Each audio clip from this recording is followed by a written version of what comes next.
I want to welcome you to the final day of our OTTER Institute 2024. This year, we're focused on student voices. And today, in particular, we're going to talk about artificial intelligence. So just a few housekeeping items before we get started. If you do need closed captioning, please feel free to select the closed caption icon on your Zoom toolbar. It is enabled. I do ask that you maintain mute on your microphone, particularly during the student feedback time. If after the students are done talking this afternoon, you want to come off mute, please feel free to raise your hand in Zoom or post in the chat that you'd like to come off mute. That's just a way to be respectful for all the people in the room so that we can have a better listening experience as people are talking here today. The sessions are being recorded and will be made available to you on the CPD YouTube channel as well as the OTTER registration website. I'll post a link to that in just a moment. And as per the rest of the week, if you have any questions for the students or if you have a question for me, etc., please feel free to post them in the chat. I'd like to get us started. And first, I'll introduce myself. My name is Jamie Herron. I'm the SUNY Online Program Manager at the SUNY Center. Oh, I'm no longer at the SUNY Center for Professional Development. That's an old script I was using in my head. I am at SUNY System Administration, although I do serve in the same kind of capacity. And so my role here is to provide professional development opportunities for our online practitioners. And I would like to welcome today Parker, who is going to share his kind of perspectives, opinions about artificial intelligence relative to distance education. And I do want to mention one small caveat. He is my youngest, and he's adorable, and I'm so happy that he's joined us here. Not only adorable, he's quite smart. So anyway, I will stop my share and pin Parker to the top of the screen here so that we can all focus on what he has to say rather than on a PowerPoint. I do want to link to the document that I've been sharing throughout the week, and you can access this document. And if you have any ideas or comments, please feel free to add them as a comment into the document. And it will help you, like for the previous days, I've added in some links to resources, help documents, videos, etc., to help us meet the needs of the students and the kind of perspectives that they've shared over the last couple of days. I see some people going in there. That's great. All right, so let's talk about the new big thing, right? Well, new being a couple years that generative AI has been with us, but I brought Parker in today to talk about artificial intelligence. I will also say that the other students declined to sign up for this day, and I suspect that part of it is a little bit of concern over what people might interpret their answers being in terms of using it for academic purposes and whether or not that might count as cheating. So anyway, let's be gentle to Parker today.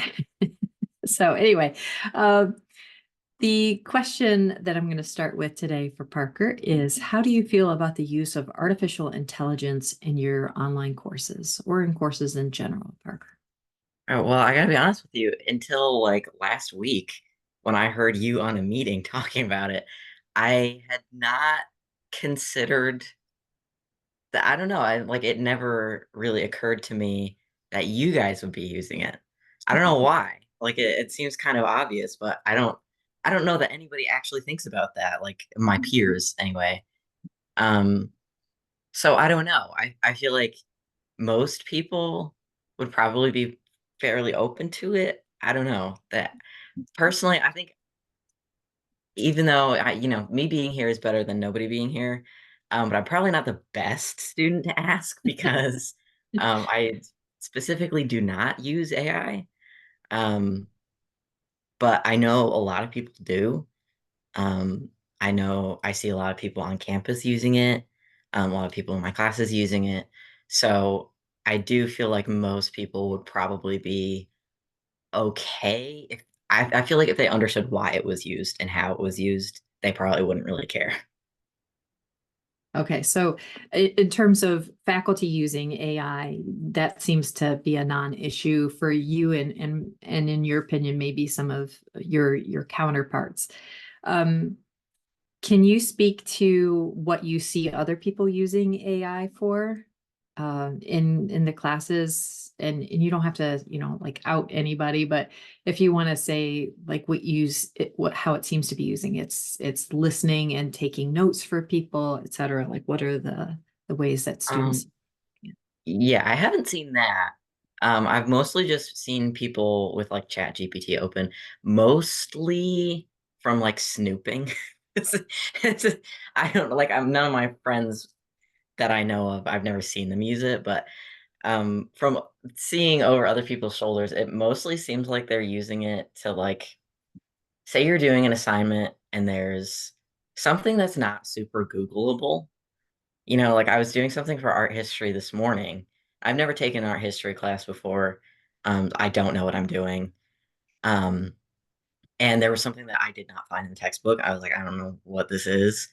Um, but it was arranging certain like artifacts and things that people found in chronological order. Um, and that's not the thing where like you can go, oh, which one of these things in the Google search bar comes first? Like I don't you'd have to individually search what year was this thing, what year was this thing. So probably it seems like most people are using it for stuff like that. So they would put into ChatGPT the list of things and then have it order it for them, that kind of thing. I think also like summary or sometimes when we're doing assignments, there will be like there will be a question we don't know the answer to, but it's like a word problem or something like that. If you're in a math class, you could put that in there and it'd probably solve it for you. Because again, that's not really Googleable. So it seems like that's kind of things that aren't Googleable or not easily Googleable is, I I don't know. love that we've made it a verb Yeah. to an adverb, all of those things. So that's great. That's important feedback for us to have. So, how might you envision artificial intelligent tools contributing to a personalized and adaptive learning experience? And um, the sorry, I was just reading Carol's chat that she I didn't saw know it if there too. was anything that was not Googleable. Um, so anyway, how do you envision AI tools contributing to a personalized and adaptive learning experience? So, from a course materials perspective, how do you see a faculty might be able to use it that way? Uh, well, first of all, to respond to Carol, you'd be surprised how much people my age value like 2 seconds of their time. If it's like slightly more convenient to put it into ChatGPT, they will do it.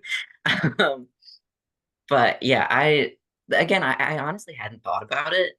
Um, but when I was talking to you about it, when you were saying that nobody else signed up, you mentioned that it could be used for, like if someone had written a set of instructions and wanted to make sure that it was understandable for people maybe with like different levels of reading comprehension, that it could be changed in that way just by running it through a program.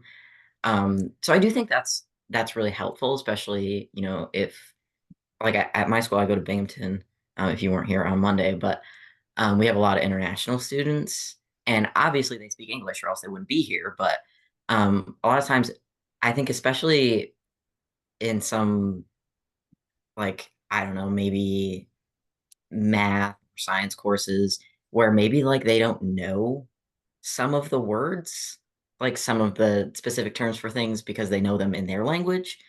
That might be helpful there. And, for people with maybe learning or reading disabilities, it could be helpful. So I think it definitely helps.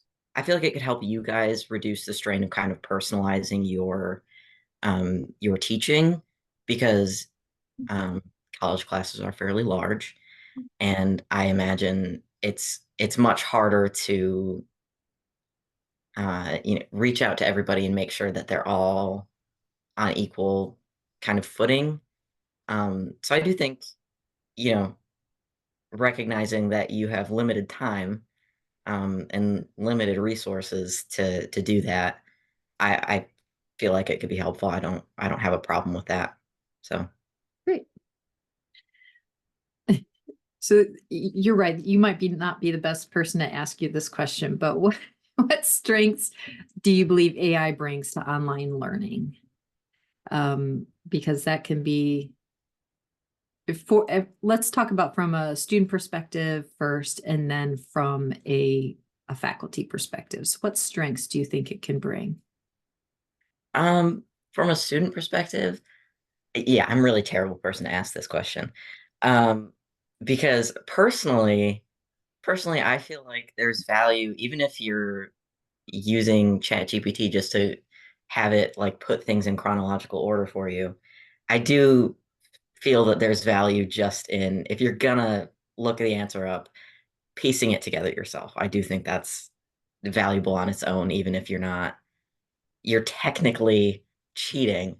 I do think that's a more valuable way to cheat. That's a terrible thing to say, but um, I don't know. I don't know. I imagine it's helpful for people who have limited time. Like, we've had some other students on that were parents or had full-time jobs. Um, or, again, if you have some kind of learning disability and you have trouble managing your time or, something like that. And I do imagine um, that's more difficult online because you don't have, especially if it's asynchronous, you don't have that kind of structure that you have when you're on campus.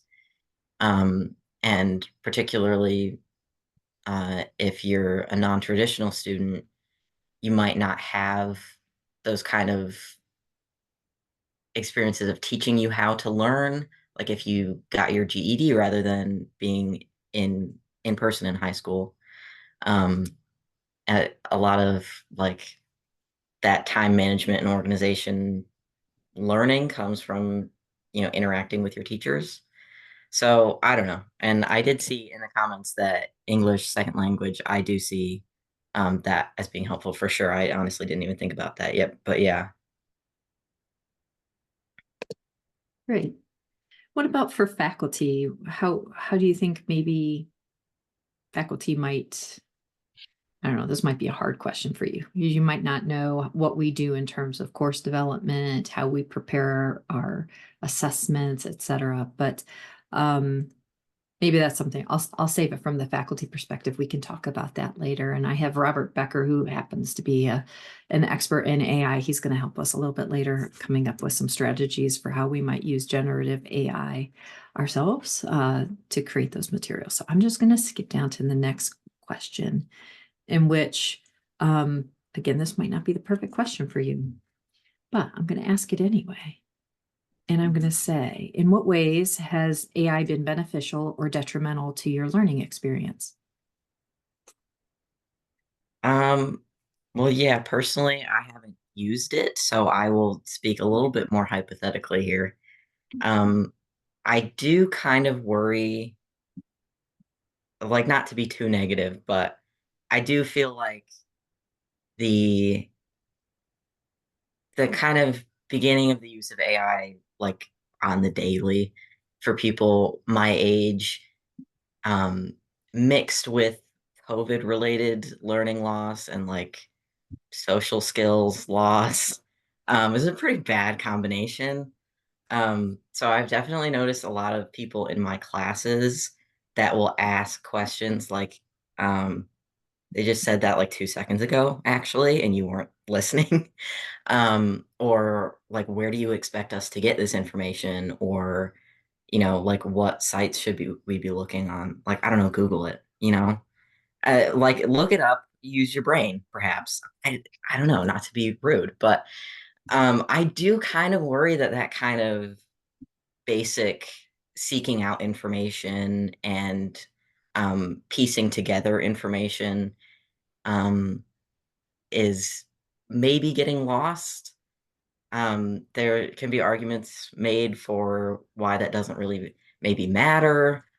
Um, but I don't know. I do worry about it particularly in like undergraduate education, because I feel like at a certain point when you're a professional or you're in grad school or something, you have done so much of that. You've done so much of your own research, and you know how to, use, separate bits of information and put them together to use. Um, but people my age, people in high school, don't have as much experience with that, and I feel like we kind of got to earn it first, you know? I don't know.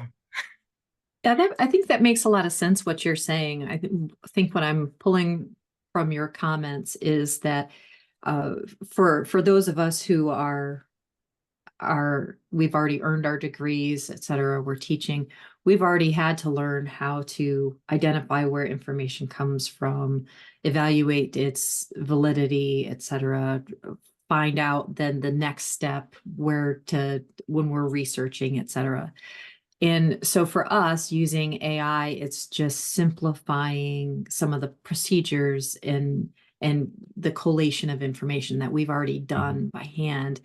And so I think what you're saying is there's a potential problem that while they can get the information, they don't know how to integrate that information with stuff they already knew, or even appreciate what happens when you go to find that information and the happy accidents that sometimes happen when you're looking for that information. And I've talked about this with a couple people, and I don't know how many of you are Star Trek fans, but Parker and my husband and I like to watch Star Trek together, and we were watching this one episode of Next Generation, and they arrive at a planet that's falling apart because everything was so automated. And do you remember what episode I'm talking about? Everything was so automated, but nobody knew how to fix some things once they started to deteriorate, right?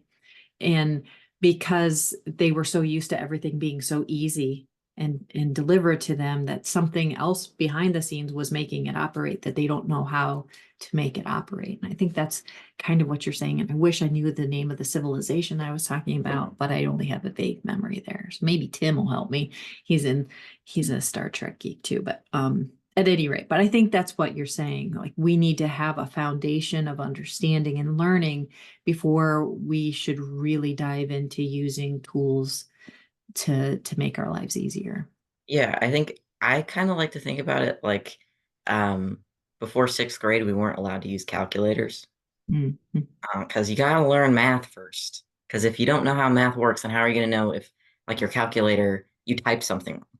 Like, you won't notice that if, the answer comes out and you're like, oh, okay. And now, like, oh, that kind of seems weird, you know? I don't know. I like that as an example. I think that's a perfect example. We do need to understand, how the Someone sausage. said that too. Oh, I did didn't they even say know it in the it. chat? John said so. I didn't even Okay. know it. Oh, so Tim is making a guess about the I think Robert's right. what's Spock's right. brain. Was that the title of it? Yeah, that was the title of the episode. I I think remember that's, that was the plot, right? They put everyone's yeah, Enterprise to sleep and come in and take Spock's brain, and yeah, he's got to walk around all automated for the rest of the yeah, show. with no brain. Yeah. Yeah. Oh, we're talking about two different episodes, but both of them are great, by the Oh, way. wait, what one do you have? This No, one from Generation, so Oh, okay. no, I don't So, know. it doesn't But matter. it does. We'll Google it. well, AI It'll be it. All right. Googleable. All right. So the next question then is, what experience or what weaknesses or limitations of AI in education have you experienced? Yeah. None, because you Yeah. don't use it. And you No. haven't been asked by any faculty or encouraged by any faculty to use it, right? Nope. Quite And the opposite. and they've told you not to use it then. It's explicitly in Ah, the syllabus for every class I'm in right now. Granted, I'm in all like 100 and 200 classes, so like maybe in higher level classes, that's a thing. I don't know, but not in my okay. experience. Okay, that's important to know. I was just working on my syllabus for the semester, and I was just trying to figure out what I was going to do or not do in terms of AI. But all right, so that is I would say it's a limitation when you're told that you can't use it. So, okay, great. The next question is a repeat, so I'm going to skip that one. From your perspective, and this might be like a thought experiment, right? Because this is not something you're necessarily into doing, but how can AI be used to foster a collaborative learning environment that values progress and resilience, right? One of those things that I think you've mentioned is one of your concerns, right? That we're not becoming resilient in terms of our learning.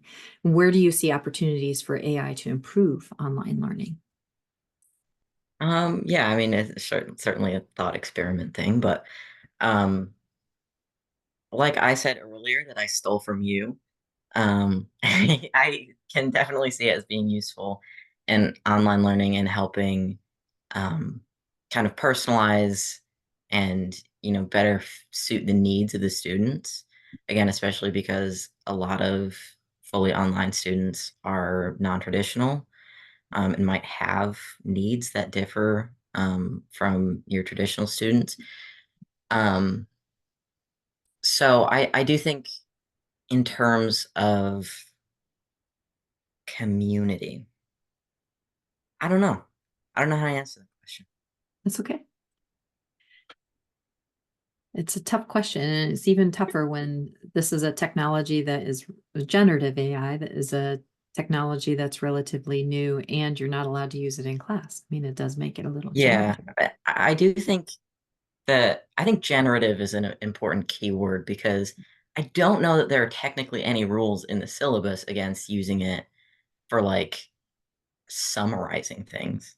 I'm technically you're expected to read everything that's on the syllabus, but um, so like read all your assignments, but um, it none of the AI clauses say anything about that sort of thing. It's mostly in terms of like writing assignments and stuff like that. So Mhm. definitely the generative AI creating writing is what is not at all allowed. Okay. But And would that include, I wonder, Grammarly? Have they specifically mentioned Grammarly? no, I don't think I've never experienced anyone that has a problem with it. In fact, um, my writing teacher, I took a writing class last semester, she recommended it. Okay. I don't know that there's any problem with that. Okay. Um, because Grammarly, I don't know if you all know, it has two components. It has it just checks grammar, but now it has a modify your text, right, for the best results. And so it's a little bit more generative. But it's not like you can type a prompt into Grammarly, but it does help you write better papers. So I'm just wondering what people think. Tim, you just came up with it. It's when the bow Is that breaks. what you were thinking of? Yes. Thank you, Yeah. Tim. Lifesaver today. That Yeah. was going to pester me, and we were going to be watching Star Trek tonight anyway. So, all right. Um, so say, for example, this is another thought experiment for you. You're a student who uses generative AI, and not necessarily in a like a duplicitous, right? Um, against academic honesty policies. But are there any threats or concerns you might have regarding the use of AI in your courses? Aside from maybe getting dinged for plagiarism, or maybe getting dinged for plagiarism or something along those lines. So, Yeah, I do think that's one of the major concerns for people that do use it and also that don't. Um, because, and now I don't know what all software you use. I know Turnitin, obviously, but I don't know. Um, I don't really know how that detects AI use. Like, I don't know what it looks for, but we all do hear like those news stories of like, oh, this person got falsely accused because they were like writing really professionally or something. Um, and that's kind of scary, especially if you are maybe a good or decent writer. Um, it's scary because it's really high stakes, right? Huge stakes because you pay to go to school and you could be forced not to go to school anymore. mm, That's the fear. Um, And so I feel like if I were considerate and a user of generative AI, I would be concerned for other students that weren't using it, as well as for myself for being dinged for using it for a writing assignment, even if I wasn't necessarily doing that. Um, that's probably the chief concern. Um, but yeah, personally, I would be scared if I were using it that I would like forget how to do things because it's the kind of thing where once you do it and you realize like, wow, this is actually really convenient, then every time something like that comes up again, I will be like, oh, well, it'll take like 2 seconds to do it this way. Why would I bother doing it the slightly longer way of doing things? So that would be a concern for myself. I don't know that that's a worry for other people. I think for most people that do use it, their chief concern is their time. Like maybe they don't really care about the class, maybe they don't need to learn that information for their career. I do think time is a really big concern for most people, those that use it anyway. Okay, great.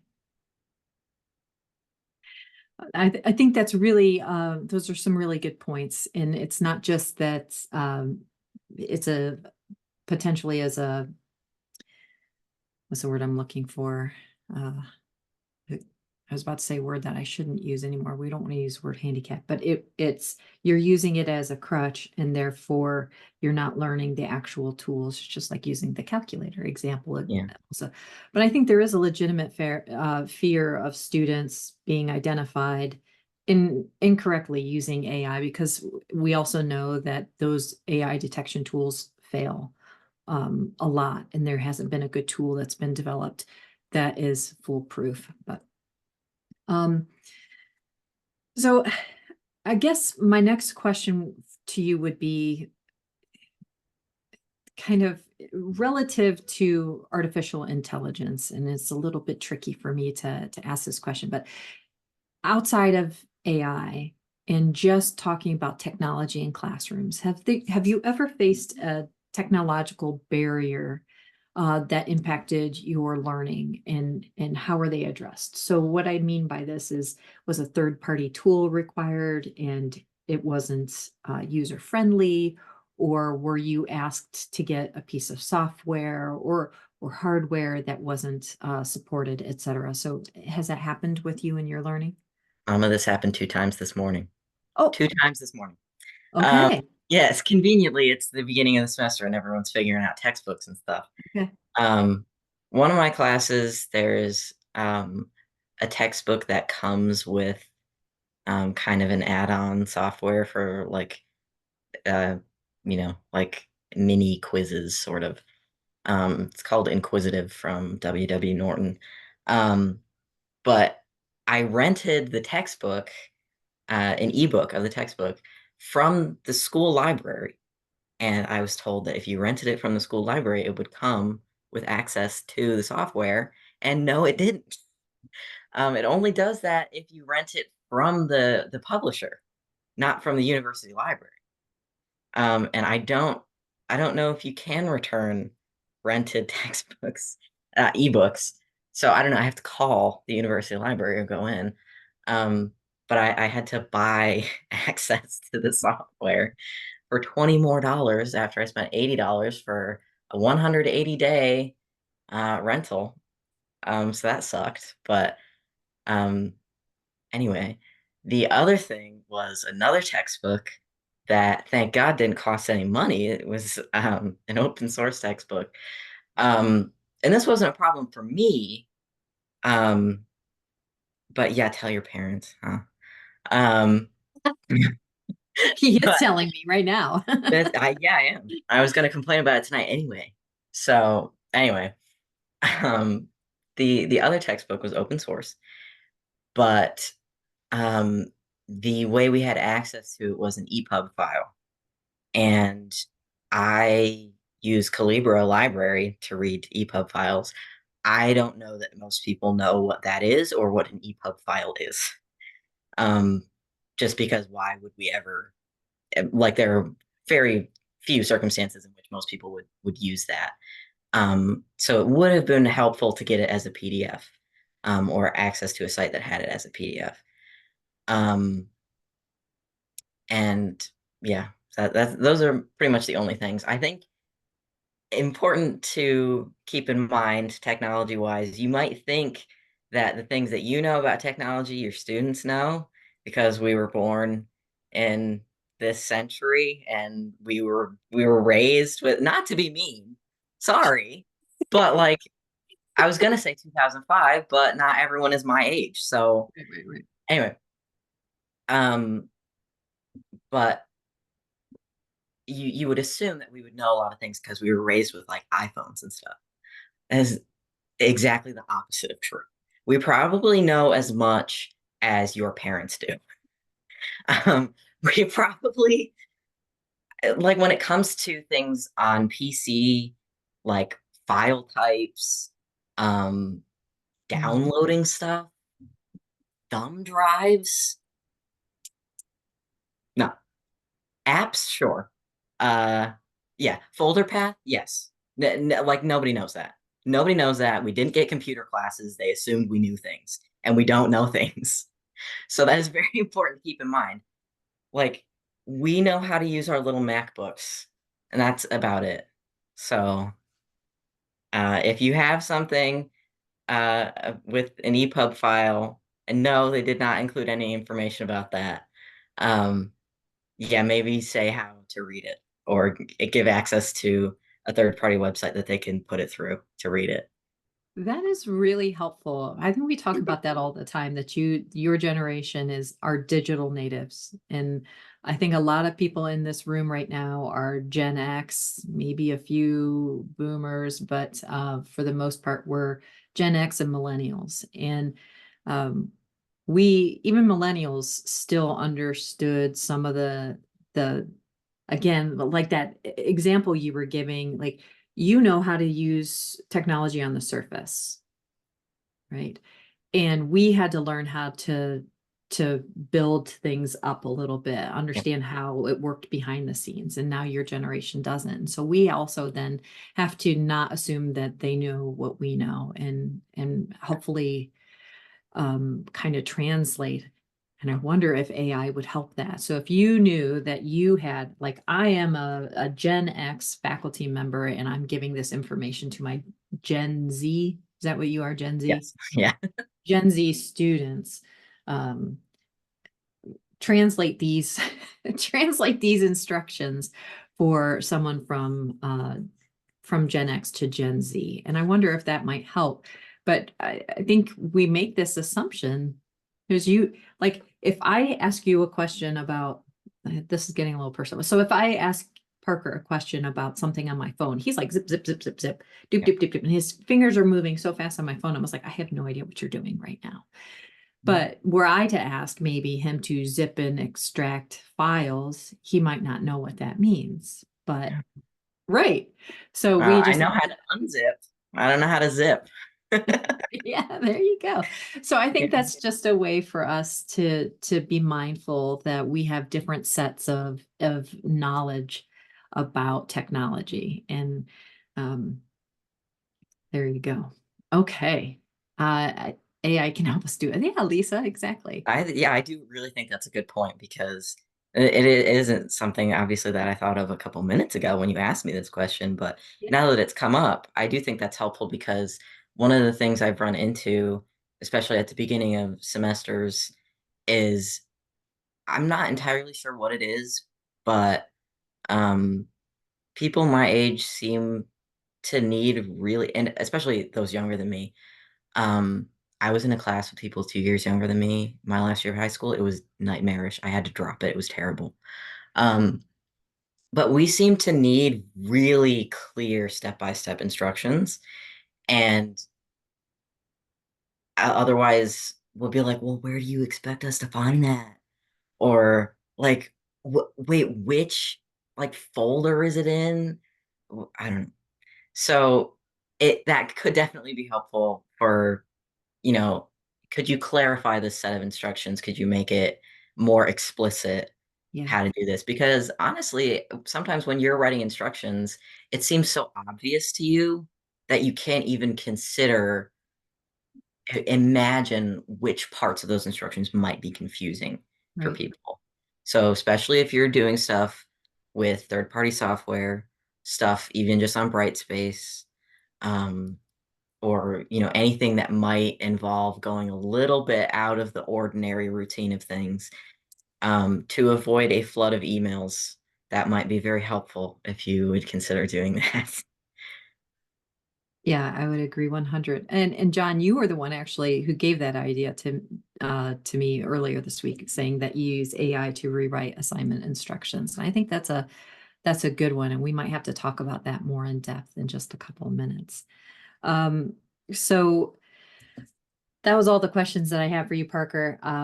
But if there's any comments or ideas that you want to share, please feel free about artificial intelligence and he's almost a, I don't want to use the word Luddite, but you're kind of this generation seems to be moving away from the super tech focused to a little bit less tech focused. So Kirsty, you have your hand raised. Yeah, Parker, thanks for your comment about the instructions. I think one of the things in online education is that we want to lay everything out really clearly for students. But I wonder about the cost of that, because sometimes I want students to learn how to explore and a while back there was a theory that was structured around learning, it called connectivism, and it really allowed students to do some exploring and come up with things that were interesting and relevant to them. And I think sometimes in our online courses, we have to lay everything out so clearly that students don't always have the opportunity to feel like they can explore and kind of have Socratic discussion rather than doing exactly what we have told them to do, because our instructions have been so clear. And I think that there's some value. You were talking before about having the opportunity to kind of discuss and explore things. And so there's sort of this conundrum in online courses that we do sometimes lay things out so clearly that students don't have any leeway in how they actually approach an assignment. Some of what I do in my classes to address that is to offer different ways to achieve the outcomes. So there might be different technologies, or you might write a paper or do a video of some kind, and that gives people a little bit more leeway. But I do think that those instructions and making them really clear sometimes limit how students think about things. No, that's an excellent point. I think you're completely right. I do think at some point, like my art history class, I don't know how many people are in it. I haven't checked the class list, but it is a packed lecture hall. So I imagine my poor professor getting an influx of emails about how to use inquisitive is probably not the best use of everybody's time. But I do 100% agree with you. I think that in situations where I have had to do just a little bit of exploring, like to figure out, um, you know, assuming I didn't know what an EPUB file was, I feel like just searching how to open one, or looking for software to open it in, or trying to find a way to convert it to a PDF. I think you're right that that in itself is valuable because, like my mom said earlier, the kind of happy accident of stumbling over stuff that will probably help you in the future too. I definitely think you're right that that's really valuable. So I do think, depending on what you guys are, what the instructions are for, I do think that's kind of a judgment on your part of whether it's worth um, the potential of students not even giving it a shot before asking you for help, which I imagine a lot of people do. Like, people probably didn't even try searching for the how-to guide that the publisher has for the inquisitive software before they emailed the professor.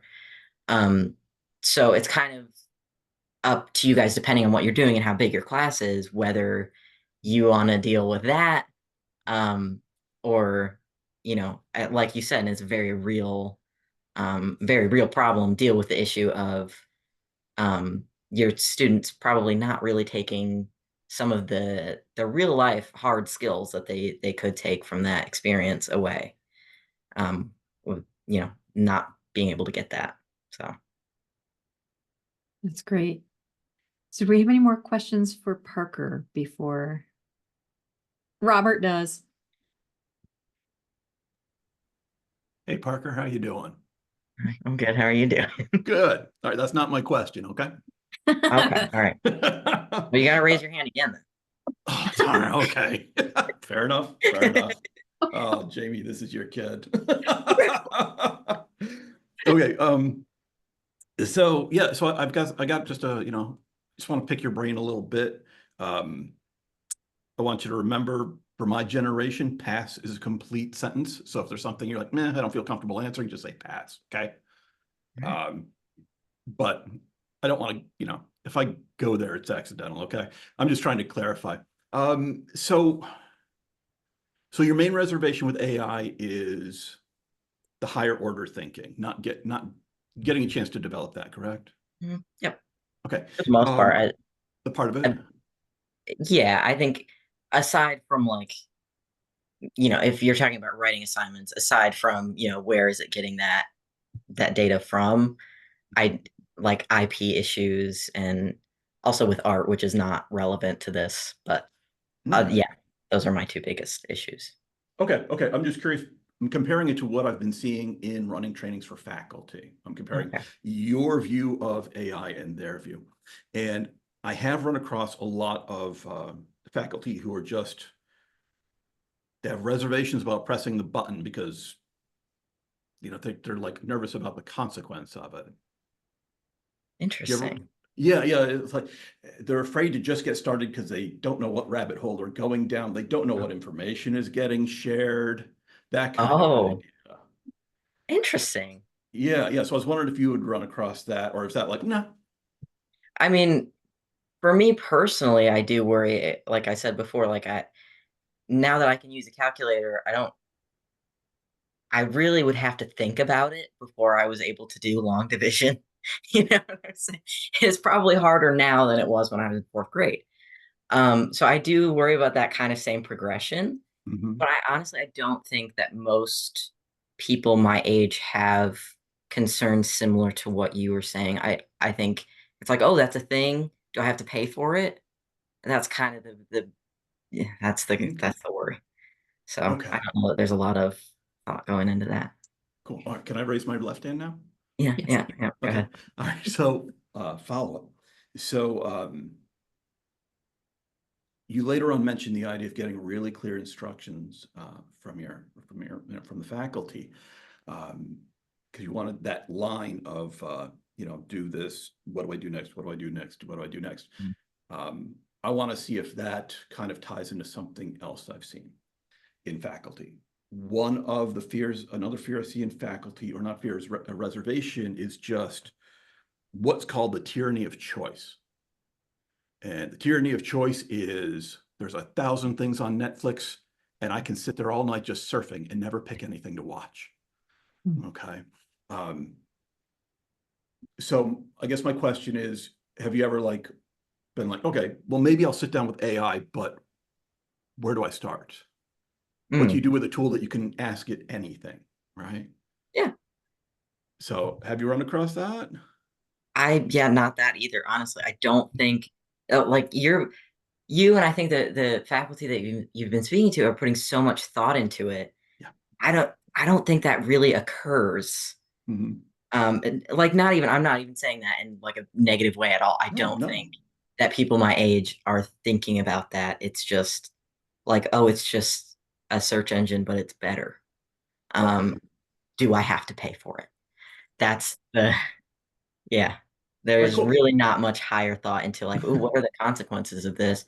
Although I do think that there are quite a few people my age that are aware of kind of the intellectual property, copyright, Mhm. and, energy issues related to Mhm. it, but none of the, like, personal issues. How is this gonna affect me personally, other than, it's gonna help me get stuff done faster.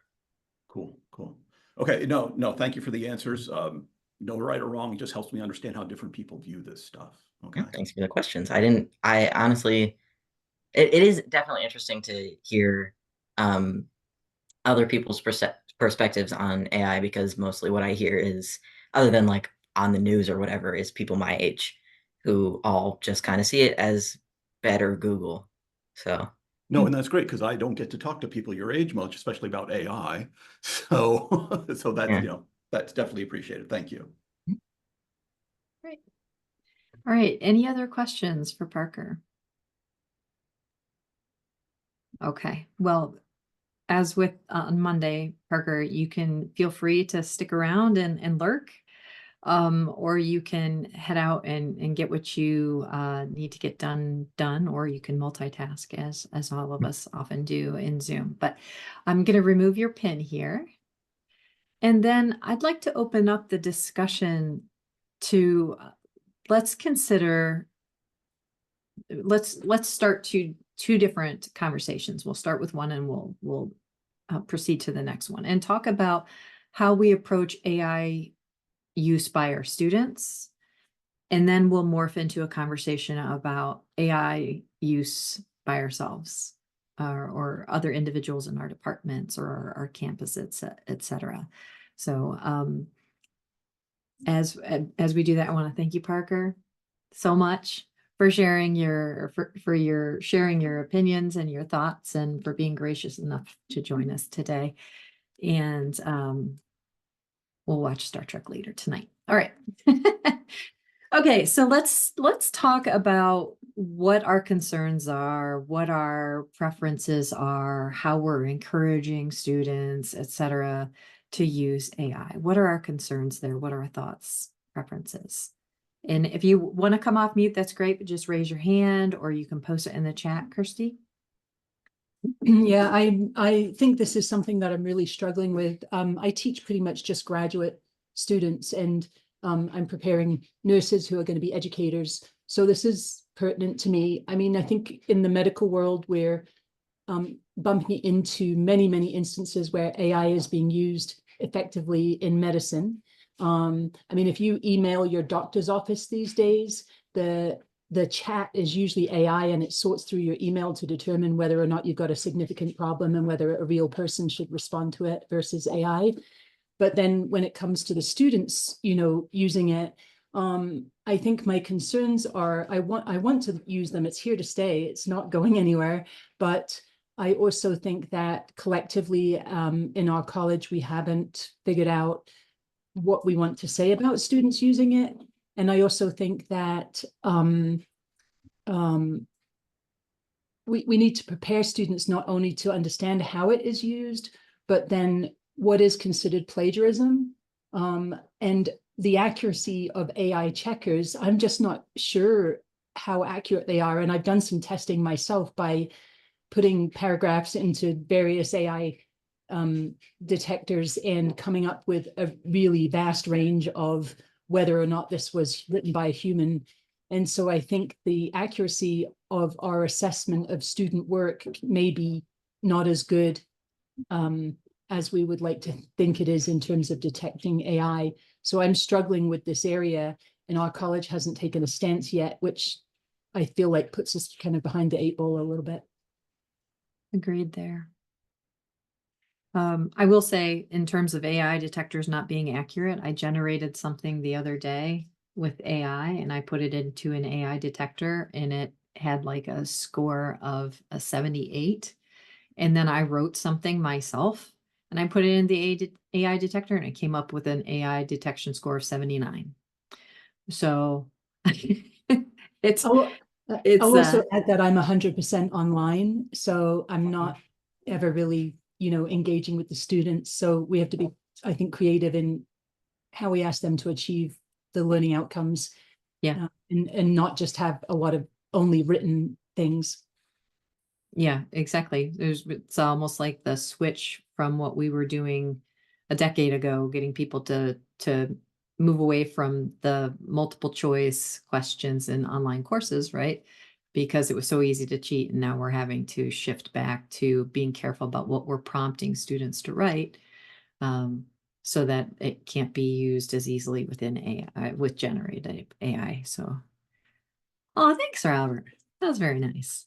I'm good with words, but my comma use is a little over the top. That's why I use Grammarly. I hand them out like they're nickels, as somebody said. So anyway, Maureen, you have your hand raised. Hi there. Oops. I don't know. Hey, nice Here room. Here I am. So yeah, I mean, I can understand all these perspectives on AI. So I've been tracking it for a while myself because it's fascinating, but also the limitations behind the scenes. I think if everybody understood literally the way it works, they wouldn't be so impressed by it. Mm. But we have a situation where industry is trying to jump ahead to make money with it, and there are people using it in their careers. And so it is definitely a technology that's here to stay. And it's another case of we need to get up to speed as quickly as we can, I think, as instructors. And our students do have to know how to use this technology, because when they get into career fields, it's going to be expected. Just recently, this week, I was reading something and was saying, you know, a company laying off people, and the people that were all laid off, the only ones that they kept were the ones who knew how to use AI. Like a law firm, they were laying off paralegals. The only ones that were kept were those that knew how to use AI. And the way those paralegals would use it would be to double check writing, check for a different way to say something, develop a better argument, right? So these types of things would probably not be allowed in an English writing class, but in a career that would be needed, right? Legal research, any type of research, marketing, it's huge in marketing, copywriting, any type of adding, ad agencies and stuff like. So there's so many different ways to use it for coding, right? It's made leaps and bounds in coding. So we know there's lots of different things that we should be keeping up on. I'm very surprised to hear that Parker's teachers all said don't use it, because I'm a proponent of faculty, start getting on board yourself and start showing your students how to use it. And in my own class, I made my students use it, and this was 2 years ago. Start getting used to it, and half the class literally was terrified of it. They said no, they didn't want to touch it because they're thinking, I don't know, I guess there's some movie with a computer. Who's Hal? I never saw this movie, but anyway, Hal takes over. Hal, it's like a classic. Oh yeah, I'm not like a movie or a TV person, so I don't really watch these things. But so they're talking about Hal. I'm like, it's not going to take. It's just in the beginning, Google on steroids, and it just keeps improving, right? Predictive analysis is what he uses. But I really recommend people look up Ethan Mollick on YouTube. He's a professor at Wharton School in Pennsylvania, and he's really a front runner in AI for teachers. And he's got a nice series of 6 little YouTube videos that just explains how AI works for teachers and then different ways you can use it. And he's got a great blog, and you could subscribe to it. And he'll just send you updates on what's happening with AI. It's kind of fun to keep up with that way. And I think we do have to get on board with it and make sure that our students are at least aware of it, or we can point them where they can learn more about it, because I think it's going to be a very big part of their lives going forward. Oh, Ethan Mollick, Mollick, first name Ethan. But very, very nice series, just explaining the basics of AI for teachers. Oh, sure, I will. Yep, absolutely. I think I did for you. I was typing. Oh, it yes, you got it. Yep. Okay, great. Thanks, Maureen. Robert. Oh, I just wanted to hop on what Maureen was saying. One of the things that we tend to forget is because we're so entrenched in SUNY, and SUNY is huge, SUNY is still just a microcosm. And it is not a destination for the majority of our students. We're a path for them to get out into the working world. And we have to look at, where is it being used? What is going to happen in our students' career path? And yeah, maybe for certain higher order thinking exercises, it's not applicable. But I'll give you, 2 very different examples. I know that 99% of the Fortune 500 companies are using AI now. They've all declared it. I know that currently AI is being used to translate cuneiform tablets, the ancient language writing systems, Mesopotamia, Persia. So getting to the liberal arts is being used there as well. So does it have a place in our classroom? If our classroom is leading them to a real world where they're going to need it, then it does. But as subject matter expert, we get to decide where it's appropriate, where it's not. The thing is, we just can't, it's tough to just shut it down and say, it doesn't happen in this class without thinking about destination. Can I mention a point? Turnitin has come up a few times. Can I shift gears for just a second? Okay. So Turnitin, it's AI. I've had their AI checker explained to me by their experts. So if anybody's not familiar, here's how it works. It is working on probability of language sequence, and it's working in 3 lines at a time. It takes the words of the first line and runs through them and go, what are the odds of that word follows that, follows that, follows that, follows that? Then it runs the second line. Then it compares the probability of both lines. Then it does the third line. Then it compares third line to second line, then third to second to first all at once. And that's how it gets its percentages. One of the tricky things is if you have original text leading into those first few lines, it's going to keep the score low. So it may not pick up the AI until the second or third line. But it will, and it may let go of what it considers AI before AI is truly done. But if you're curious, that's where it's working from. Okay. Sorry, I just wanted to throw that in. Thank you. You're welcome. So I got a couple of good, things posted here from that discussion. So like, there's the knowledge that not all of our campuses have come to terms with how or what rules they do want to impose regarding artificial intelligence. And so that makes maybe faculty a little bit concerned about implementing it in their classrooms. And that's a valid concern. The second one is like as Robert was just expressing about Turnitin, the AI detectors are not foolproof. They are actually quite catastrophically wrong sometimes. And that can be another concern for faculty when you're implementing it. So, but when we think about these kind of hypotheticals about, well, they're not even hypotheticals, it is real. Like people are using it in their work life. My daughter is a student, a medical student, in a MD PhD program. And so when they are now talking about, like these are the symptoms, this is what this patient is presenting with, et cetera, they have a tool that they are encouraging their students to use to help them identify potential diagnoses and treatment plans. And so the medical profession jumped on really quickly, understanding that there is so much information out there, and it's very challenging for a single individual to learn all of these specialties. And so they can say, okay, well, these are the 5 possibilities for this. Let's now compare this against what we do know and about the blood values, the other, like information they get about the patient.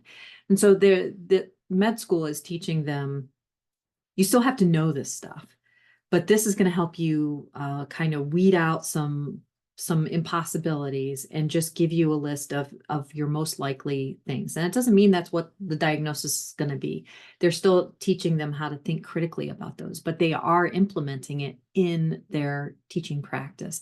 And I think that's something that maybe we should start to explore. How can we get our students to use AI in a way that gets them still thinking critically about the information? Like these med students are still thinking critically.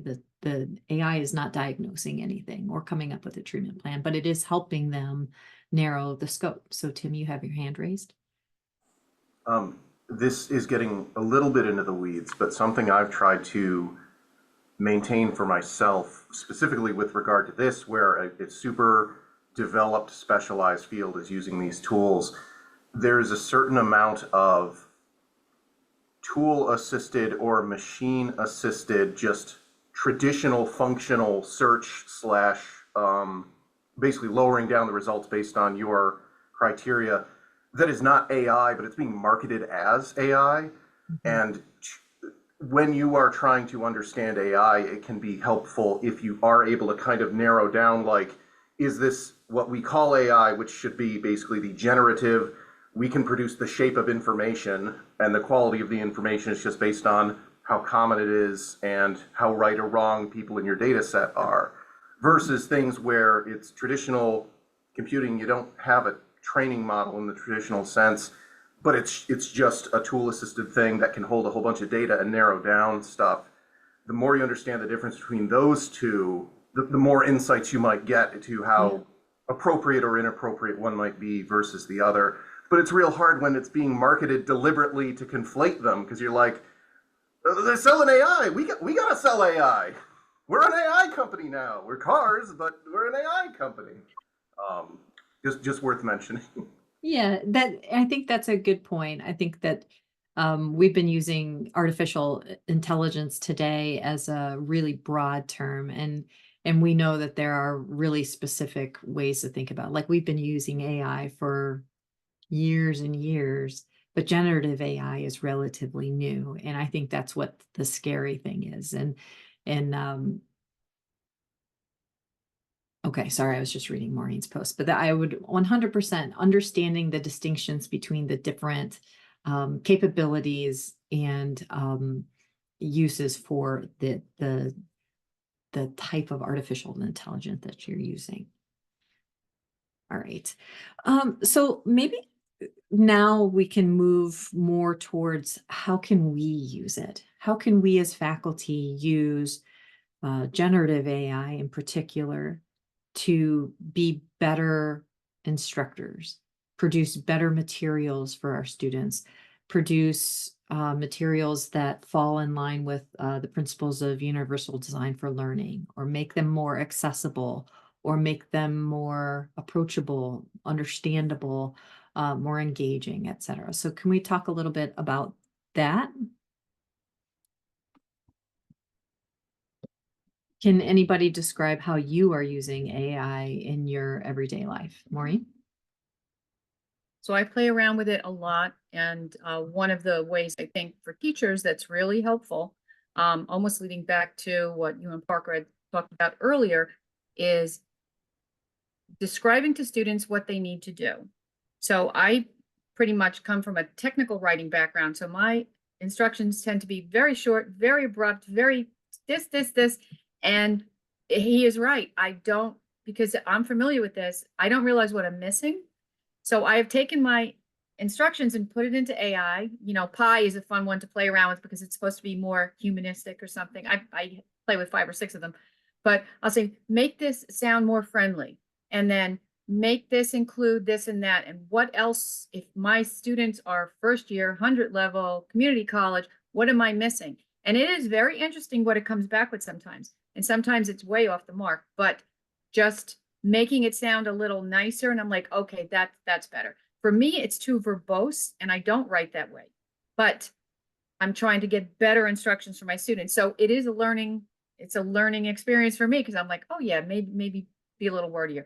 And then I try to tell my students, ask AI to help you develop a study plan, give it your schedule. How can I study better? What are some things I can do to motivate myself if I don't feel like doing my homework today? You know, and I sort of show them different ways they can use it to just help them in life, or, you know, so those types of things, I think becoming more organized and bettering your writing works. But again, I'm not teaching a writing class. So, so I give it general instructions, Anna. I just sort of say, you know, here's my instructions for this assignment. And because I want to just see what it will say if I don't give it a whole lot of information. But I do sort of coach it in the beginning. If you guys had gone back to attending Robert's training on the AI way back when Fact 2 did the workshops, and I did one also with Brian from D2L, and we went into how you build a prompt the right way, or you sort of train the model. You're going to act as a community college teacher, and you're being very empathetic, et cetera, et cetera. So if you sort of prime the pump with it, instructions that way, it really helps. So. Great. And there are lots of materials on writing better prompts, more effective prompts, and that's based on a particular tool, etc. it is an art. John was kind of alluding to it. It's like if you've ever been to the library, right, and you're trying to search for something and you can't find what you're looking for in the database, and you go ask a librarian, they find it, and it's because they have been specifically trained to write the appropriate prompt for that search engine. And so just like our librarians receive that training, we need to get some good training on how to write good prompts. So kudos to all the librarians out there who are great at finding that stuff that we can't seem to find. I thought it was easier finding stuff in a card catalog sometimes than these EBSCO lit search things. But anyway, that's just me. Okay. Card catalogs. Who agrees with me, right? Who remembers the smell of that card catalog, right? That's amazing. All right. I always joke that my first like my honors thesis was done using card catalogs. My master's was done with EBSCO. You know, like it's a whole different ball of wax doing that. So anyway. Okay. So what are some other ways that we might use generative AI to create our content or to even, you know, do some other things in our daily work lives? Anybody else using it in a specific way? Erica?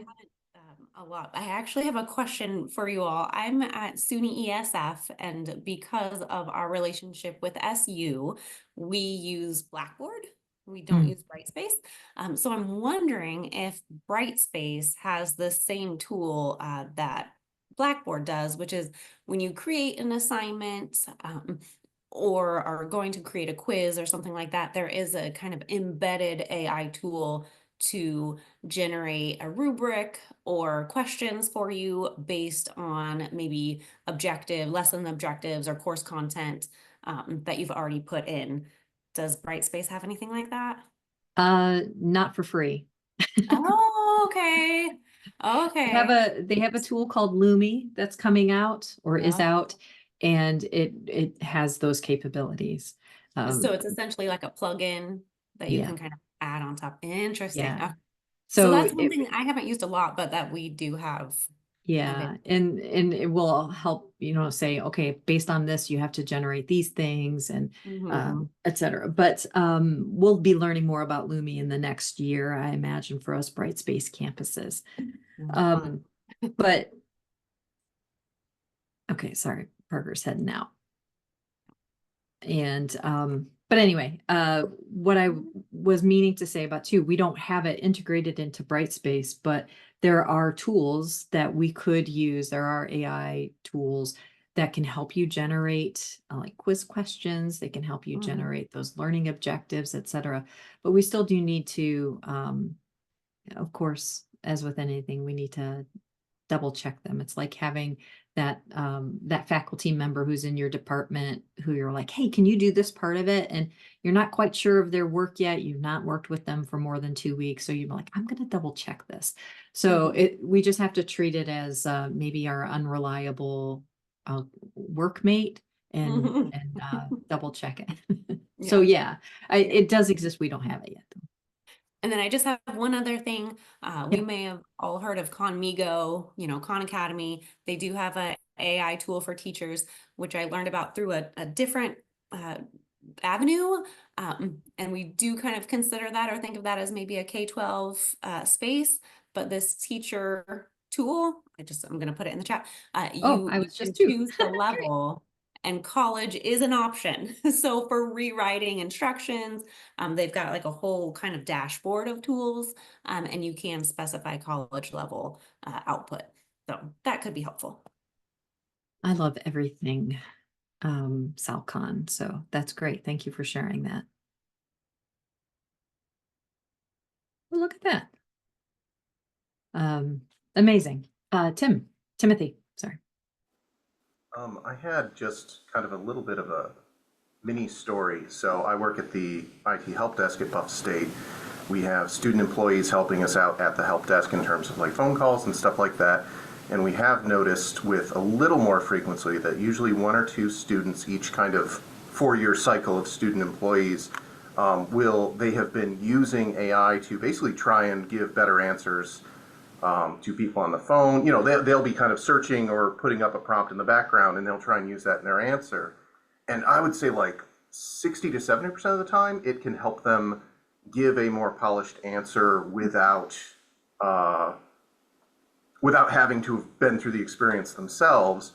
And in this context, you know, it's information. It's not a question of someone else's intellectual property, but something I've been trying to reinforce in them when I notice them take an interest in that is I try to teach them the limitations of AI in terms of ChatGPT version 3 and 4 by giving them little history lessons that are still true in terms of the way the model was trained and what the model does do and what the model doesn't do. So for example, and I love this example because it still works now.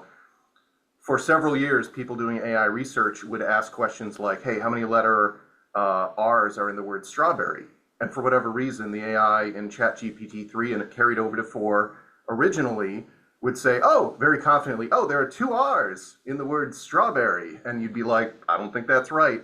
And it's been retrained now such that, you know, trying to get that specific, you know, it's like a go-to test that people use, trying to get that answer to come up correctly. So if you go to like Copilot on Microsoft Bing right now and type it in, you asking the question the first time, it will give the answer upon reviewing and correctly counting the letters using a systematic approach. It was clear that strawberry does indeed have 3 R's, which is weird if you're only asking it for the first time. But because the training model had so many very clearly wrong instances and then had it corrected in a weirdly manual sense, if you now ask the question, how many letter S's are there in the word strawberries, it will say the word strawberries contains 3 S's. And it's like, son of a gun, because it knows the shape of information and it knows what it has been handed to kind of repeat it, but it doesn't know anything. It just knows the shape of knowledge. So it can be helpful for like understanding why it getting you an answer based on what other people have said isn't necessarily going to work, because it doesn't know if it's giving you right or wrong. It hasn't gone through an academic process. Like it's weird that it's not weird that you still need that human layer, but it's funny how, as far along as these models seem to be at this point, how unreliable they can be for very basic things that we would take for granted. Like that is not knowing that there are 2 S's in the word strawberries isn't a big deal to us, but apparently it's an incredible challenge for this product. So. Well, I will say I just typed in the prompts that you were mentioning into Copilot, which is always up on my computer. And I did put the response there that it does contain 3 R's, but it puts it in it's like, hey. Oh, is it like emphasizing that it's? Yeah, it's emphasizing there are 3, but at any rate, yeah, maybe we can put in the chat, what are the AI tools that we're using? On a regular day for me, I use Copilot, I use Scribe, and Grammarly. I like to use Grammarly a lot because I, again, have a big vocabulary and I'm overly generous with commas.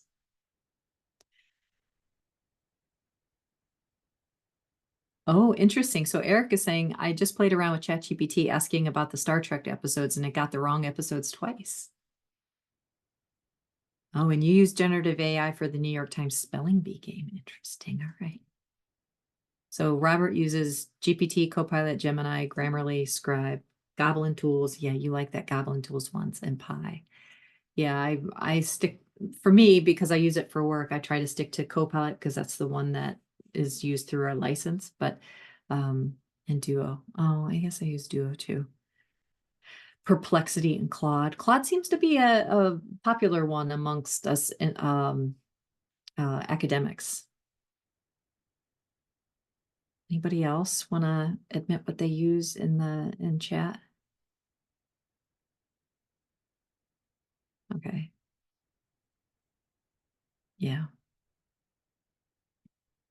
Stable diffusion, but it's a visual generator. Yeah, I think when my son is particularly opposed to the ones that generate art, because that steals people's creative intellectual property, right? And he's an artist, and so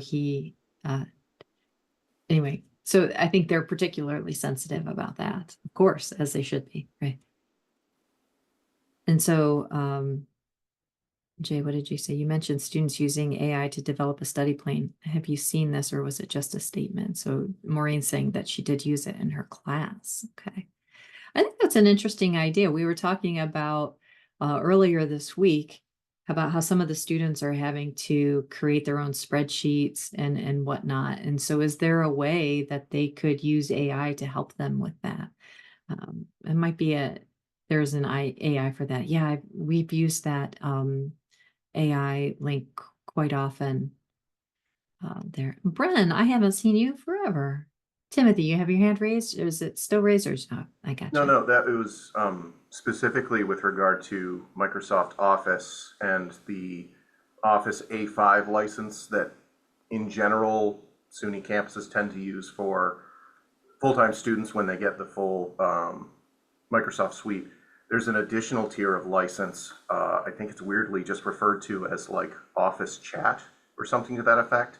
And it allows an interconnectivity of both documents and Microsoft Office apps. So you can tell it to make a spreadsheet with, and you give it some criteria for your campus domain or your campus office environment or license environment, which is really powerful, but also really scary.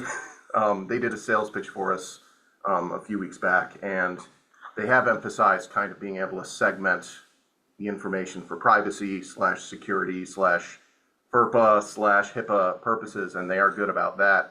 But it's fascinating how much the tools can be used to generate whole documents or formatted documents based on what it's been trained on before. But very expensive, so we don't have it. Okay, so I was just kind of motivated to say, can we ask AI itself, what are some ways that a faculty member at a college might use generative AI to create their course materials? And I have content here, but it's saying it's too long to put in the chat, so I'm going to have to divide it in half. So this is what it came up with for me.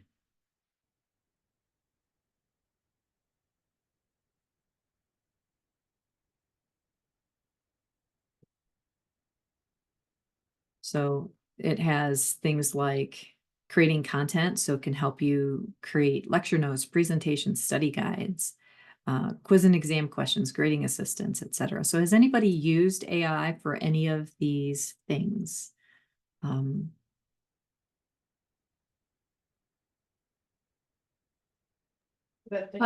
have this is Kirsty. I have a class where the students are, it's called Measurement and Evaluation in Nursing Education. So the students are learning how to evaluate students. And one portion of that is clinical evaluation. And so I actually generated clinical scenarios. I asked ChatGPT to generate 6 clinical scenarios where students were close to failing for different reasons. And it did a superb job. And enabled me to save a whole lot of time in terms of, developing some scenarios. And so that definitely was something that I used it for. Okay, great. Anybody else?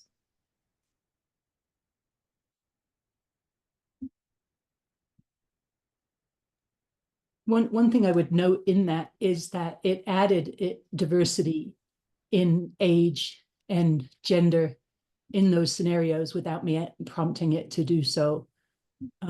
So that was pretty interesting that it added that and also had some names that were not sort of Anglo-Saxon names. So it was kind of an interesting component to doing it without being asked to do it.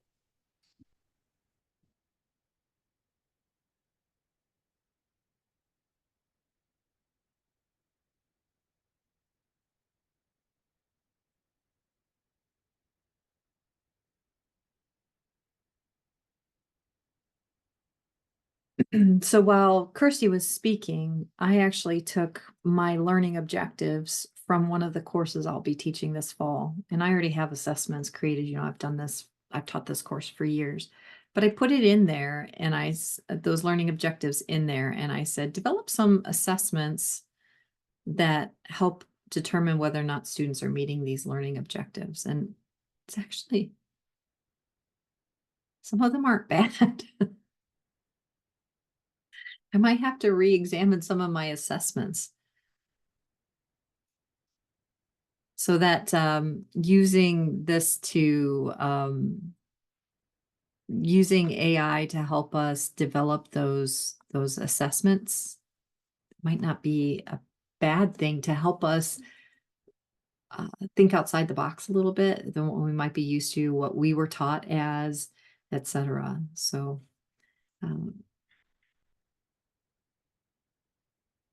sorry, I thought somebody had posted. Yeah, certainly chime in. Feel free. People speak your minds. Okay, I'll hop in. Here we go. All right, so what do we want to respond to now? All right, AI for design, course design. Now you mentioned AI that for course earlier. design. Okay, so if you haven't played with it yet, there's a bunch of things you can do there.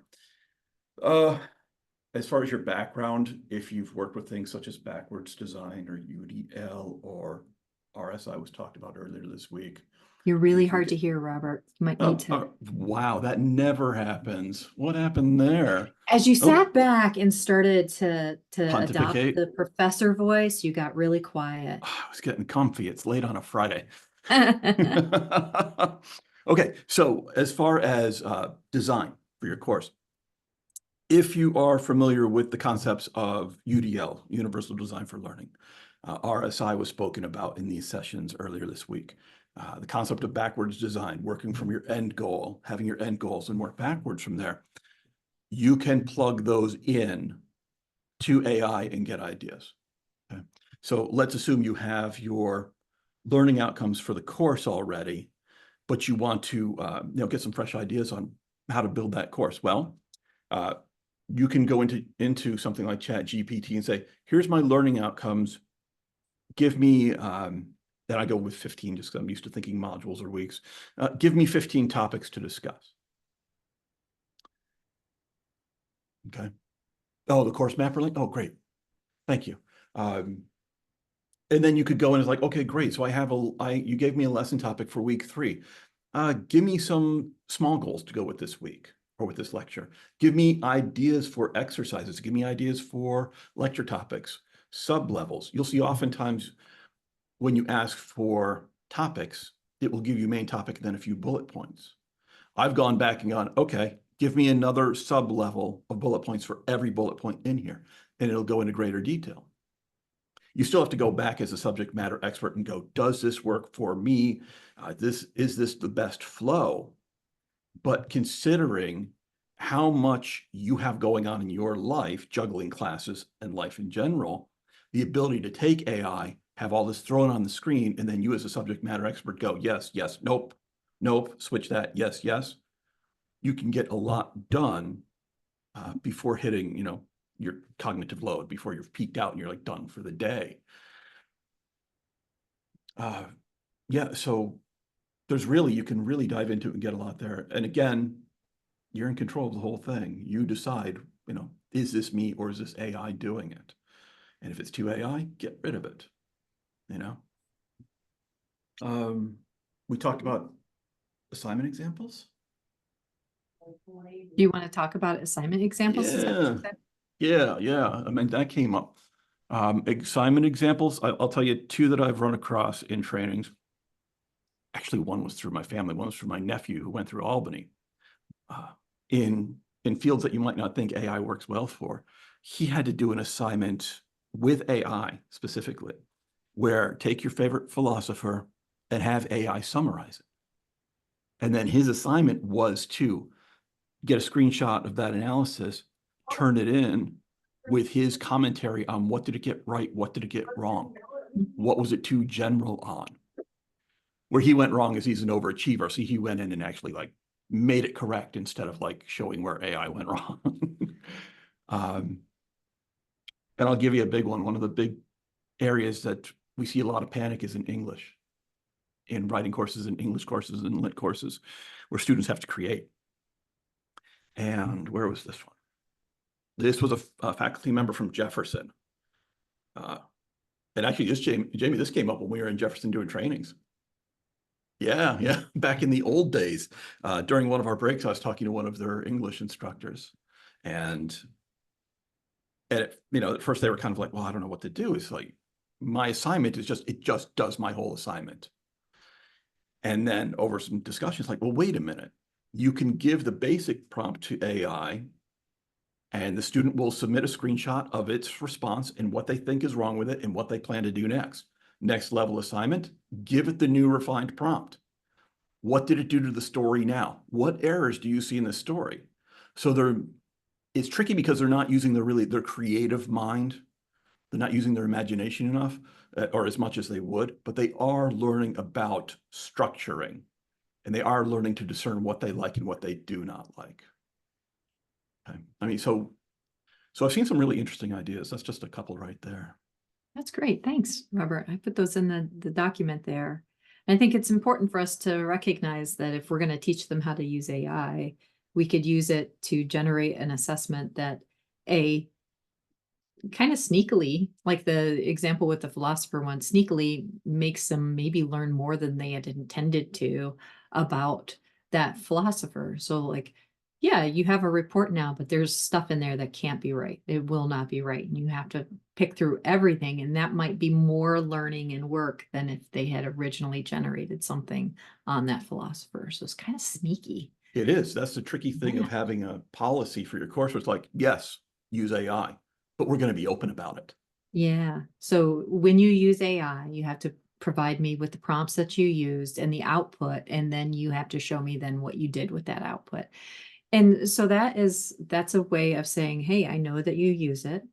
We know that it's not always accurate, but you might be able to use it as a starting block. You get started and then start from scratch. Like, I mean, how many times have you ever been asked to write an email or asked to write a paper or a report or something along those lines, and you're like, I don't know how to start, so I'm just going to start in the middle and I'll start writing something, and then I can get started then from the beginning, or at least that's how my brain works. It's just not always the most logical sometimes, but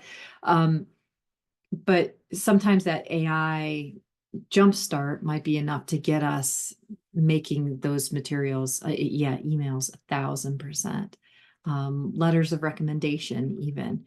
I sometimes will do that, or even giving me an idea for a professional development opportunity, and something I hadn't thought of sometimes, and other things I'm like, definitely not that one. But so it's a matter of using it in a way that's heuristic and not maybe summative or whatnot. I was curious, if you don't mind, I don't want to mispronounce your name. You've been posting chats about 2 different artificial intelligence tools that you were using. Is it a hard G or a soft G? Jan. Genza. Do you want to share a little bit about how you've been using tools? Yeah, sure. I actually use AI with my Google Doc. I pay $7 for the API, and I plug it into my Google Doc. So when I open up my Word documents, I can type any prompt, and then it will give me information regardless of the token size. So I can generate a lot of things. This one is Created Quality Matters, had a training on how to use. And to have such assistant created, you may need to pay the $20 with OpenAI. But once it's created, it's public. I'm an instructional designer, so whenever I feel to see some samples, I plug in my objectives and then put in a context I can get assessment, I can get a recommendation on activities, and specifically, I am facilitating a high flex training. And I like to see whenever I see different domain faculty join, I want to see their objective and then see how AI creates different activities for the high flex. We use a tri-modal. So sometimes it's hard to think about examples for the tri-modals, face-to-face and synchronous and asynchronous aspect. So that was a good input for me. It just it gives me some information. And what campus are you from? I'm actually from Minnesota, St. Cherry College. Oh, well, welcome. Yeah. So I was part of this SUNY, and then I continued. Great. Well, welcome.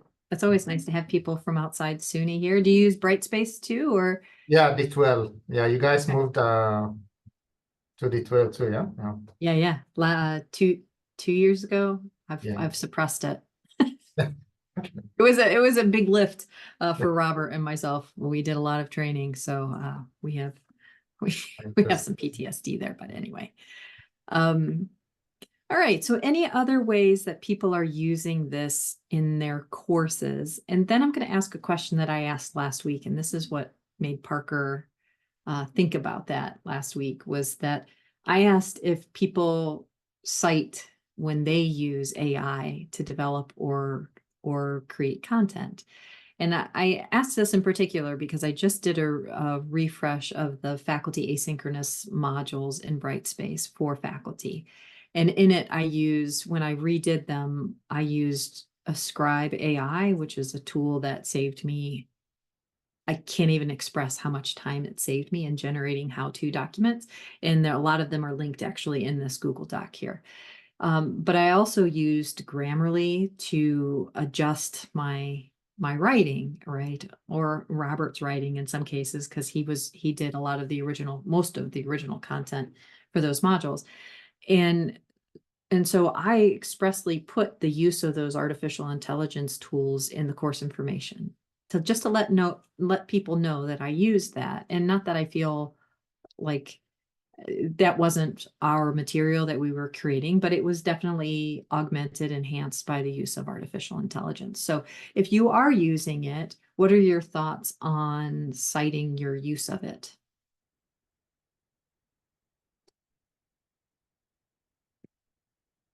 Almost kind of modeling what we would expect maybe from our students.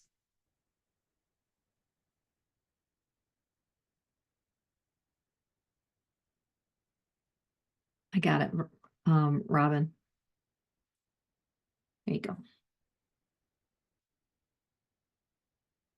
You're welcome. No ideas on that. It's okay that you don't. It's one of those things. We were at the conference on information technology at CIT this spring, and it was focused significantly around artificial intelligence. And it's one of the questions that got raised there, like, if we're using it, are we citing it? And I think there were voices on both sides expressing, like, why would I let students know that I use it, and why wouldn't you let students know? And I don't know that there's a right answer.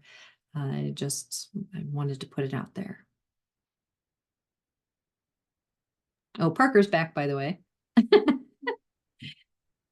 I'll jump in. I'm a previous high school English teacher, so cite your sources, yes, always. Yeah. And I mean, MLA does have guidance on how to do this in MLA format. I'm sure APA does. I'm sure all of them do. At this point, have some kind of guidance. But yeah, I would say 100%. We need to be citing what we're using, how we maybe used it. Just like we would expect a student to cite a direct quote or a paraphrase, right? You still have to cite your source if you paraphrase. So if you redo something that started as AI, that's kind of a paraphrase, I would think. So yeah, I think you would still need to cite that. Yeah. And thanks for saying that about MLA. I linked to the Purdue OWL site they are like the go-to for all citation things for MLA and APA. So I just posted that in there for people to understand. And I see that Ginzib said that he shared something too. Yes, I think, yeah. Yeah, thank you. So one thing that came up in the citation, so transparency is very important. It depends on the philosophy of the college. Currently, faculty have different stance. Some want to use it, some do not even think about it. But as a college, if there is a strategic document, I have seen one in the South, even the college has a director of AI strategies. So in such colleges, the use will be assumed. So anything, if you generate, then if you talk about it, it's not a problem. But now there is a feeling, okay, if it is generated, if I submit a document and then for students, and if it says AI generated, would it take my IP kind of, that sensing is still under conversation. But for me, it's be transparent, because knowledge is becoming a knowledge, like public, like website has become a public document. Knowledge, the two lower level Bloom's taxonomy, is going public. Everything is going public. So unless we say this is private data, then it's public. If you use that public document, there's no shame, and then we have to say it. And another security aspect that came out recently is that even in AI world, the security is keeping your prompts for yourself. So sometimes if you go and say, give me what prompt this assistant used to show to the people. So business intelligence people now, oh, they can use that one to customize their own. So now they are saying, don't tell the prompt I am giving you. That's the security aspect that's coming in business intelligence. So that could be like your IP for a faculty who is using customization in using AI as an assistant. Then you can hide your prompt, but be transparent. That's my stance. Yeah, I think that, we don't want to make that a rule for everybody, but it definitely sounds like there's some agreement in the chat and by people sharing their opinions here that transparency is useful in multiple ways, right? Making the students aware that we are aware that AI is used and by virtually everybody now, I guess, but that we're doing it in a way that is ethical. And then by demonstrating, modeling that, where we might facilitate the students engaging in more ethical use of AI or not engaging in an unethical use. I don't want to presume that people are using it for unethical purposes, but any other comments about that or ideas about that? Thoughts? Yeah, so David, I think you were saying something similar. I like to show my students how I use AI to model ethical and responsible use of them, correct? And Maureen, I'm reading your comment, and she's saying, I don't cite my instructions for assignments because I'm not literally using the instructions from AI, just getting an idea. And for me, I didn't cite every time I used Grammarly to improve my grammar or make it more effective or anything, but I just put at the beginning of those modules that, hey, I used AI to assist me in this.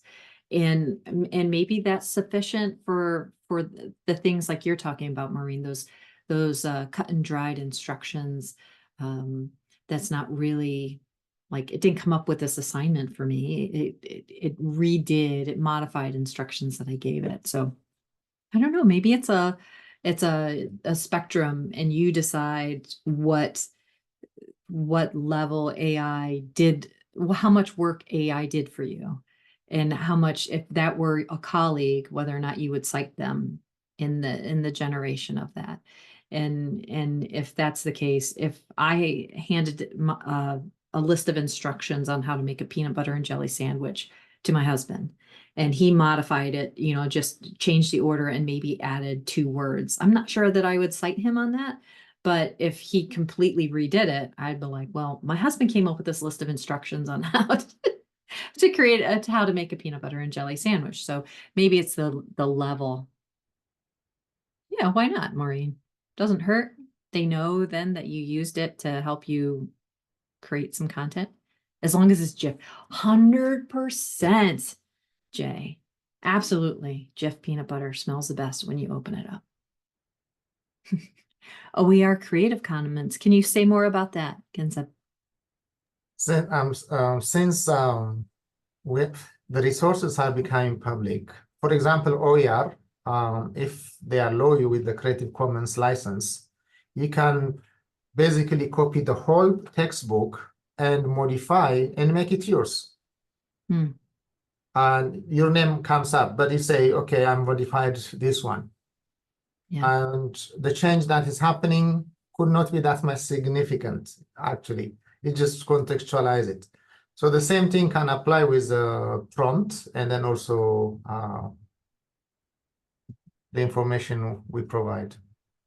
I think that's a great qualifier. There's different levels of sharing on Creative Commons, and you have to indicate, like, I did this, I made these modifications, etc. And maybe that's a good way to consider it. Thank you for that. All right. Any other thoughts about AI in general? Robert, do you have anything else you want to add here about how we might better use it in our teaching practice? I do want to go back to one that you had mentioned. You're really I quiet. know, I don't, I'm sorry. The semester starts Monday. I am running on fumes. All right, so I'm going to go back to your example of email creation. All right, where you like kind of start in the middle and then you have to craft it. The example I like to give is that task that you're dreading doing. AI is great for fighting inertia, especially if you're like me and you have to write that difficult email to someone. You have that student who's failing and you need to craft an email, but I'm trying to be really careful with the students in our population with how I say things, and that leads me to putting off emails. So I have used AI I've given AI the prompt of like, write an email for a student who is failing this 100 level blah, blah, blah class. And I just give it that to get it started, just to get me over that hump. And one of the reluctances I've heard from people about doing things like that is like, but then it's not personal. It's like, yeah, but using that is just the start. Anything we get from AI, I tell everyone, it's like, personalize it, make it your own. The goal is not for AI to replace us. The AI is to help us achieve what we need to achieve, and especially without burning ourselves out. So by the end, I've got a well-crafted email to that student from me, but it starts with, AI, help me out. How do I talk to this person? And then it's like, oh, I see what you wrote. Okay. And then sometimes it'll give suggestions. Set up meetings, go see tutoring on its own. It's like, yeah, set up a meeting with me or go to tutoring, or sometimes you have to say, no, it's actually too late for that, but it can give ideas. I love AI for that thing you don't want to do, but know you need to do. Okay. Thank you for that, Robert. I like the idea of using it as the, I don't know, the impetus to get started on some things that might be a little bit challenging. Like, I don't want to write that email. I don't want to write this set of objectives. Give me a starting point and then I'll go from there. Yeah. What's the I forget, Jamie, what's the term, the eat the frog? Eat the frog, right? Yes. I don't know if anybody else does that. Eat the frog. I have a little frog on my in my office that says eat that frog. And that's when you have to do the worst first, the thing you've been dreading, thing you don't want to do, eat that frog. And my son just handed this to me, and I don't know if you can see it. It was my little frog. Oh no. It goes in and out. Yeah, there we it go. is. So he says eat that frog on on his little belly, but it's one of those things. If you can use AI to eat that frog, even better. I do. So Steve asked a question like, how can an AI newbie get started? Are there any CPD training suggestions? And I popped in a link to the AI courses that we have. And he said that was a faster reply than a chatbot, and you're welcome. But what I'm also going to link to is the AI task group report that was generated by the Fact2 task group. We generated one last year. We've revised it this year. It's a great read, and it has a lot of helpful information that you can start to think about as a faculty member surrounding the use of AI in your courses. Oh, yeah. So Robin is saying her favorite prompt is to take an email or another writing of mine and ask AI to make it more clear, concise, and friendly. And I think that that's helpful information for everybody. I tend to be more like Maureen. I'm a science writer. Just the facts, ma'am, kind of writer.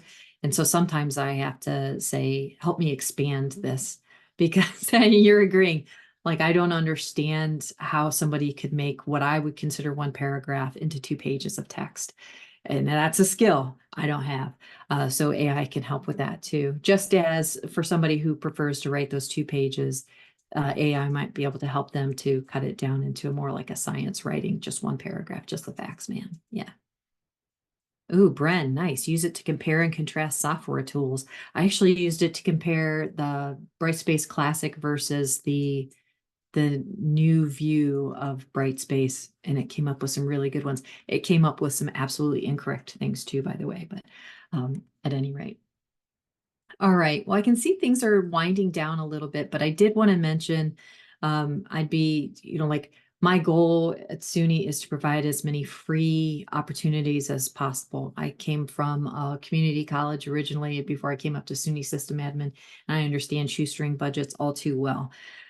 So of course, OTTER is free, but I do want to mention that we do have some courses that are available for you to take through the SUNY Center for Professional Development. And the first one, I'm going to post a link here again.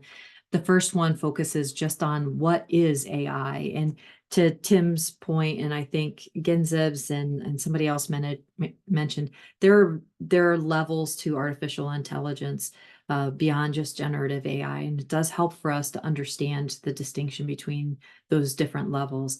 And then the second course is specifically about how to use AI in effectively in teaching and learning. And so I would encourage you to take a peek at those and see if that might be something that you're interested in participating in. And Parker just added in response to Robin, my peers are bad at emails. I wonder how prompts like this could be helpful for learning how to adjust our tone to be more professional or friendly, and whatever is needed by seeing what changes the program makes. And I will say that you don't even have to use something like a ChatGPT for that. Like Grammarly will do that. Like, how do you want this? Do you want this to be an academic, in business? What voice do you want? Formal, informal, neutral, etc. And that is really, really helpful to make sure that our written language is going to be interpreted the way we intend it to. My favorite example I always give about language being interpreted properly is I was teaching an online course, and a student sent me an email that said, I resent this email or this assignment. And I was like, what? What do you mean you resent this assignment? And so I went through the why of the assignment in my response to the email, and the student responds, no, I resent the assignment, right? And so it's really easy for us to interpret those two. They're spelled the same, but they mean 2 very different things. And so that ability to use AI to maybe circumvent some of those misunderstandings is not to be dismissed. So anyway, oh, thank you for sharing that, Kirsty, about AI in healthcare. Yeah, it's obviously being used already. So, all right. Before we go, I do want to say that yesterday or the day before, I forget which it was, we were talking about how we as participants in OTTER might adequately thank the students who came and shared their thoughts and perspectives this week.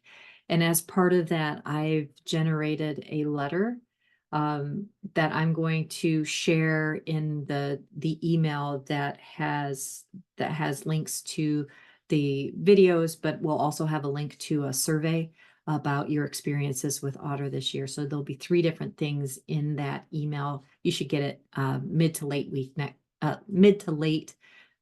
next week.